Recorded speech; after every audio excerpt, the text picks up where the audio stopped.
August 1st. A continuance of the same calm weather with an impressively hot sun. Suffered exceedingly from thirst, the water in the jug being absolutely putrid and swarming with vermin. We contrived, nevertheless, to swallow a portion of it by mixing it with wine. Our thirst, however, was but little abated. We found more relief by bathing in the sea, but we could not avail ourselves of this expedient except at long intervals on account of the continual presence of sharks. We now saw clearly that Augustus could not be saved, that he was evidently dying. We could do nothing to relieve his sufferings, which appeared to be great. About 12 o'clock he expired in strong convulsions, and without having spoken for several hours. His death filled us with the most gloomy forebodings, and had so great an effect upon our spirits that we sat motionless by the corpse during the day, and never addressed each other except in a whisper. It was not until sometime after dark that we took up courage to get up and throw the body overboard. It was then loathsome beyond expression, and so far decayed that as Peters attempted to lift it, an entire leg came off in his grasp. As the mass of putrefaction slipped over the vessel's side into the water, a glare of phosphoric light with which it was surrounded plainly discovered to us 7 or 8 large sharks, the clashing of whose horrible teeth as their prey was torn to pieces among them might have been heard at the distance of a mile. We shrunk within ourselves in the extremity of horror at the sound. August 2nd. The same fearful calm and hot weather. The dawn found us in a state of pitiable dejection as well as bodily exhaustion.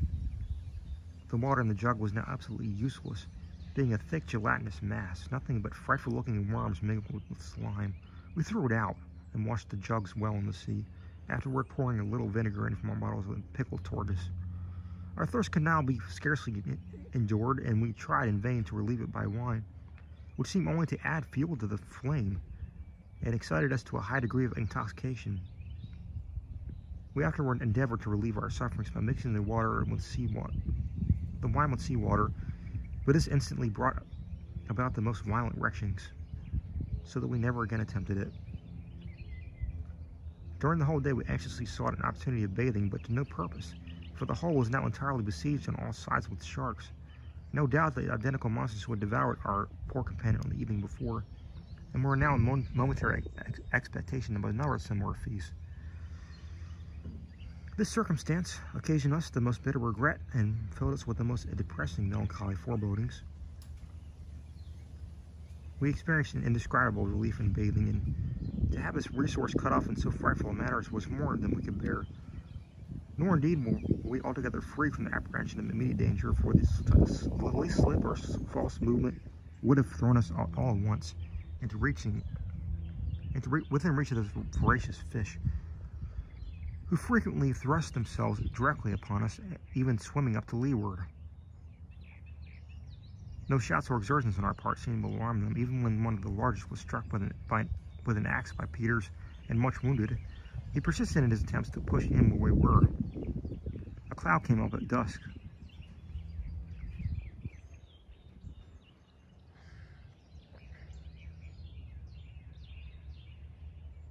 But to our extreme anguish passed over us without discharging itself. It is quite impossible to conceive our sufferings from thirst at this period. We passed a sleepless night, but both on this account and through dread of the sharks. August 3rd, no prospect of relief, and the brig lying still more and more along, so that we now could not maintain a footing upon deck at all. Busied ourselves in securing our wine and tortoise meat, so that we might not lose ourselves in the event of our rolling over. Got out 2 stout spikes from the forechains, and by means of the axe, drove them into the hull to windward, within a couple feet of water, this being not very far from the keel. And as we were nearly upon our beam ends, to the spikes we now lashed our provisions, as being more secure than their former position beneath the chains.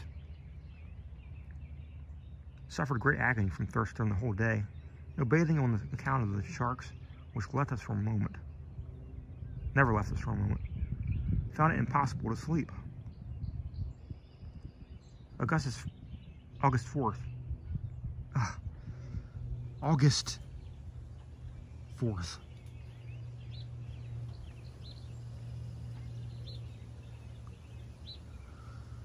A little before daybreak, we perceived that the hulk was heeling over and aroused ourselves to prevent being thrown over by the movement. At first, the roll was very slow and gradual, but we could see the clamber over the windward very well, having taken the precaution to leave ropes hanging from the spikes we had driven in for the provision. But we had not calculated sufficiently upon the acceleration of the impetus, for presently the heel became too violent to allow of our keeping pace with it, and before either of us knew what was to happen, we found ourselves hurled furiously into the sea, and struggling several fathoms beneath the surface, with a huge hull immediately above us. In going under the water, I had been obliged to let go of my hold upon the rope, and finding that I was completely beneath the vessel, and my strength nearly exhausted, I scarcely made a struggle for life, and resigned myself in a few seconds to die. But here again, I was deceived, not having taken into consideration the natural rebound of the hull to windward.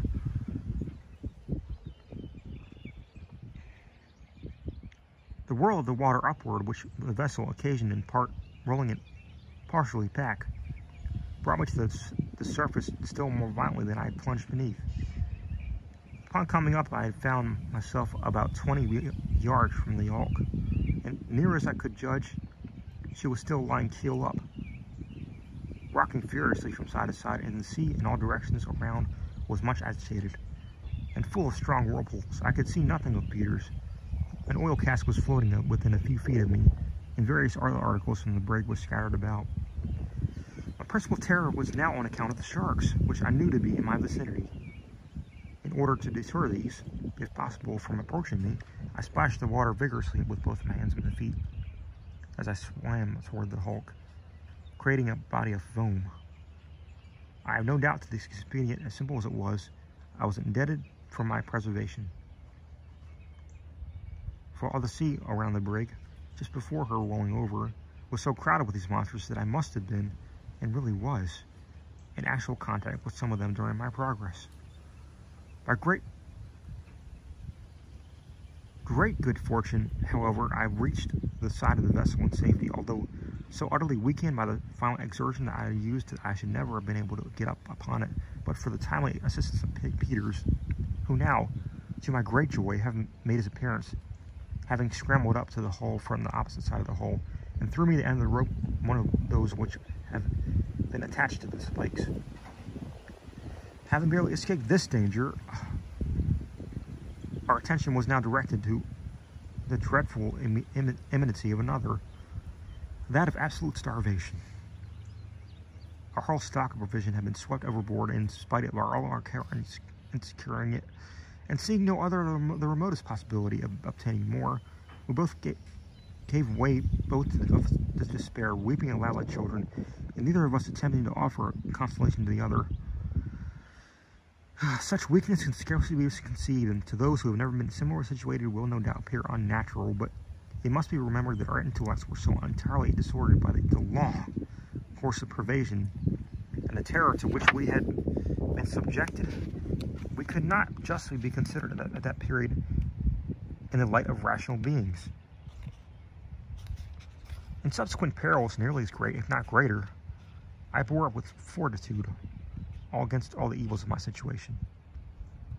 And Peters, it will be seen, evinced a stoical philosophy as nearly as incredible as his present childlike supineness and imbecility. The mental condition made the difference. The overturning of the brig, even with the consequent loss of wine and turtle, would not in fact have rendered our situation more deplorable than before, except for the disappearance of the bedclothes by which we had been hitherto enabled to catch rainwater, and of the jug in which we had kept it caught. When caught,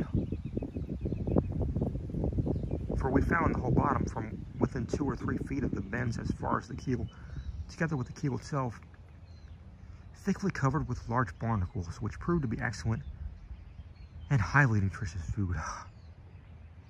Thus, in 2 important respects, the accident so greatly dreaded proved a benefit rather than an injury. It had opened to us a supply of provisions which we could not have exhausted, using it moderately in a month, and had greatly contributed to our comfort as regards our position, we being much more at our ease and infinitely less danger than before. The difficulty, however, of obtaining water blinded us all to the benefit of the change in our condition, that we might be ready to avail ourselves as far as possible of any shower which might fall. We took off our shirts and made use of them as we had of the sheets, not hoping, of course, to get more in the way, even under the most favorable circumstances, than half a gill at a time. No signs of a cloud appeared during the day, and the agonies of our thirst were nearly intolerable. At night, Peters obtained about an hour's disturbed sleep, but my intense sufferings would not permit me to close my eyes for a single moment. August 5th. Today, a gentle breeze sprang up carried us through a vast quantity of seaweed, among which we were so fortunate to find 11 small crabs, which afforded us several delicious meals. Their shells being quite soft, we ate them entire, and found that they irritated our thirst far less than the barnacles. Seeing no trace of the sharks among the seaweed, we also ventured to bathe and remain in the water for 4 or 5 hours, during which we experienced a very sensible diminution of our thirst. We were greatly refreshed and spent the entire night somewhat more comfortably than before, both of us snatching a little sleep. August 6th. This day we were blessed by a brisk and continual rain lasting from about noon until after dark. Bitterly do we now regret the loss of our jug and carve away, for in spite of the little means we had of catching the water, we might have filled one, if not both of them. As it was, we contrived to satisfy the cravings with our thirst by suffering the shirts to become saturated and then wringing them as to let the grateful fluid trickle into our mouths. In this occupation, we passed the entire day. August 7th. Just at daybreak, we both at the same instant descried a sail to the eastward, and evidently coming toward us. We hailed this glorious sight with a long, although feeble shout of rapture, and began instantly to make every signal in our power by flaring the shirts in the air, by leaping as high as our weak condition would permit, even by hallooing with all the strength of our lungs, although the vessel could not have been less than 15 miles distinct. However, she still continued to near our hulk, and we felt that if she but held her present course, she must eventually come so close to perceive us. In about an hour after we first discovered her, we could clearly see the people on our decks. She was a long, low, and rakish-looking topsail schooner with a black sail on her foretopsail, and apparently a full crew.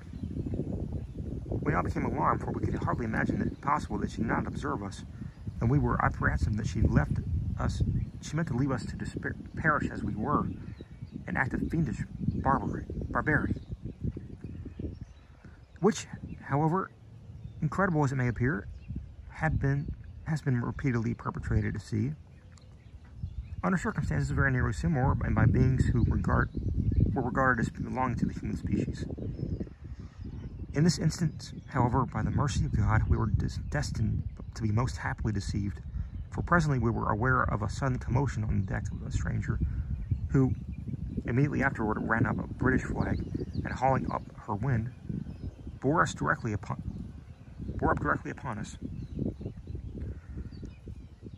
In half an hour or more, we found ourselves in her cabin. She proved to be the Jane Guy of Liverpool, Captain Guy, bound on a sealing and trading voyage to the South Seas and Pacific.